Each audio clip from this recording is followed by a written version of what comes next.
The Ford Bronco stands as one of the most hyped comebacks in automotive history, with its iconic styling and off-road heritage turning heads everywhere it goes. But here's what dealers won't tell you. Beneath that legendary nameplate lies a vehicle plagued by compromises that make daily ownership frustrating, reliability issues that shouldn't exist in a modern SUV, and costs that escalate so quickly they'll leave you questioning every decision. If you're considering joining the Bronco family, make sure to check these reasons why you should not buy a Ford Bronco. Number 8. On-road ride quality. Picture yourself behind the wheel of something that looks this good. The commanding stance, those retro design cues, the promise of adventure everywhere you look. The Bronco's visual appeal is undeniable, which explains why so many buyers choose it primarily for its aesthetics rather than any serious off-road plans. But here's where reality hits hard. If you're planning to drive this SUV mostly on paved roads, you're going to face some pretty serious disappointments. The Bronco was engineered as an off-road machine, and every design choice reflects that single-minded focus, which means on-road comfort took a back seat. In the Bronco, excessive body roll makes these everyday maneuvers feel unsettling, while the steering provides virtually no feedback. The ride over expansion joints and pavement imperfections, harsh and jittery in ways that modern crossovers absorb without breaking a sweat. Ford attempted to soften the blow by using independent front suspension instead of a solid axle, hoping to create a more balanced package. In practice, the difference is barely noticeable. The Bronco still feels heavy and unwieldy on paved roads, yet that independent suspension makes it slightly less rugged off-road. It's a compromise that doesn't excel in either direction. So the ride quality disappoints, but at least you're getting great fuel economy, right? Not exactly. Number 7. Fuel economy.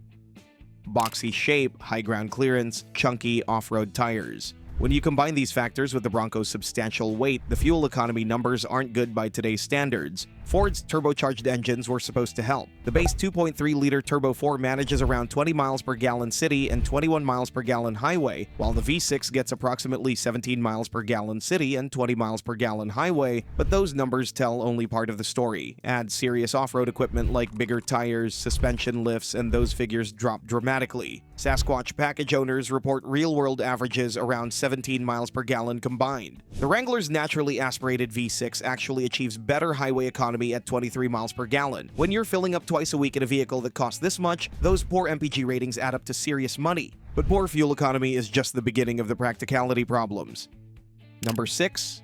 Modern crossovers are more practical.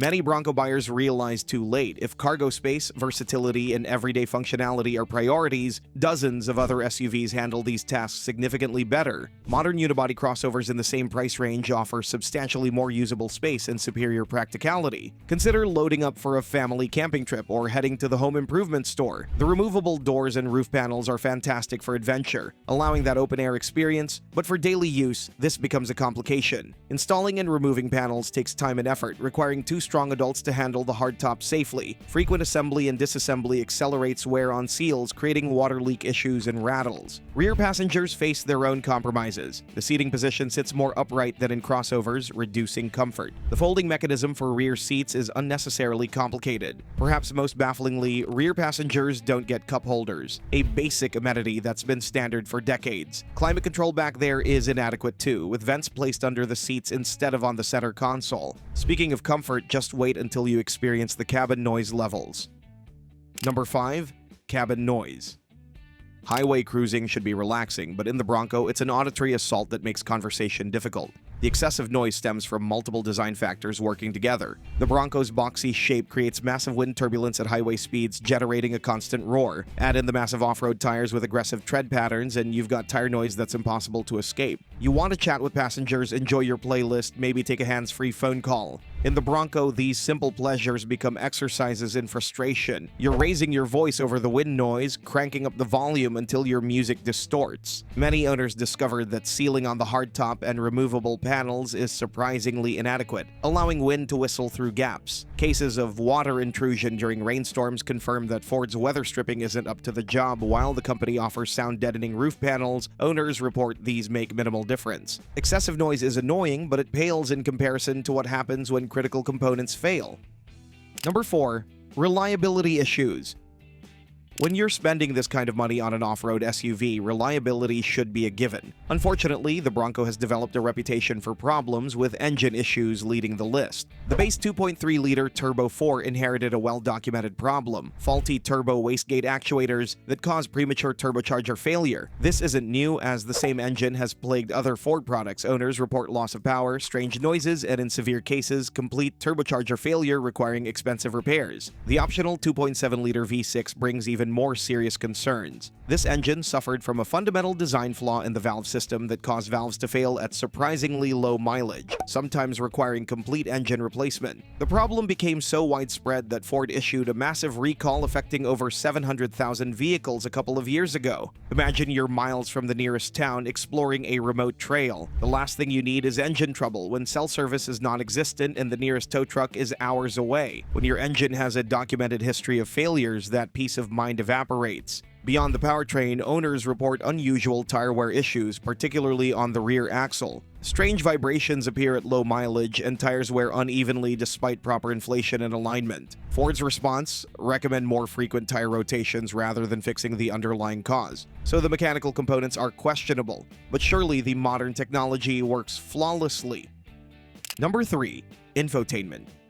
Ford's Sync 4 system looks impressive on paper with its large 12-inch touchscreen and wireless connectivity. In daily use, the reality is far less polished. Screen freezing is one of the most common complaints, often occurring when switching between apps or using navigation. Touch inputs sometimes go unresponsive, requiring multiple presses or system reboots. For a vehicle designed for extreme off-road conditions, having your navigation crash when you need it most is unacceptable. Bluetooth connectivity issues plague many owners, particularly with Android devices. Frequent disconnections interrupt phone calls or cause audio to drop out randomly. The system's response times feel sluggish, making simple tasks like changing radio stations take noticeably longer. But glitchy software isn't the only quality concern.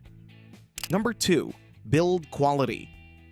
First impressions often fool buyers into thinking they're getting premium materials and solid construction. The design is creative and certain elements look upscale at first glance, but spend time with the vehicle and concerning patterns emerge. Hard plastics dominate the cabin, which is expected in an off-road vehicle. The problem is that these plastics scratch easily, showing wear far sooner than they should. Owners report visible damage in the cargo area after just months of normal use. Squeaks and rattles appear early in ownership, suggesting interior panels haven't been assembled with proper precision. The sounds are particularly noticeable on rough roads, ironic given that rough roads are supposed to be this SUV's natural habitat. Perhaps the most puzzling concern involves the fender flares. These large plastic pieces exist to protect the body, yet they're attached with just a few simple latches, so easy to remove that theft has become a widespread problem. Online marketplaces are flooded with stolen Bronco fender flares. On hardcore variants like the Sasquatch package, Ford inexplicably failed to include mud flaps as standard equipment. The result? Paint damage from flying rocks, which quickly leads to rust. All these quality compromises might be tolerable if the Bronco offered exceptional value.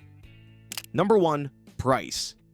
Base Broncos start at around $40,000, which is already a substantial investment. That starting price buys you the least capable version, lacking many off-road features that define what a Bronco should be. Want decent off-road capability? Mid-range options quickly push past $50,000. Trying to build the adventure machine you saw in marketing materials? Prices approach $60,000 and beyond. Consider what else you could buy for that money, like well-equipped luxury crossovers with refined road manners and stellar reliability. Or stick with off-roaders and get a fully loaded 4Runner that'll run for 300,000 miles. Or a Wrangler that costs less while delivering equal or better capability. Perhaps most frustratingly, as demand exploded, Ford steadily increased prices while discontinuing the most affordable trim levels, abandoning budget-conscious buyers. What started as a value play has transformed into one of the most expensive options in the segment, without corresponding improvements to justify that premium. The Ford Bronco looks incredible and carries a legendary name, but ownership reality tells a different story. Uncomfortable rides during daily commutes, fuel costs that drain your wallet, reliability issues that destroy confidence, technology that fails when needed most, and costs that spiral far beyond what the competition charges. If you need a dependable daily driver or value practicality, the Bronco's combination of high prices and persistent problems makes it hard to recommend. All this doesn't mean that the Bronco is a bad choice, but that it works well only for a specific group of buyers. If you're among them, and that would be genuine off-road enthusiasts, you definitely want to check out our video about Bronco's hidden advantages over rivals. The Bronco comes with several features that put it above Wrangler and 4Runner in many ways.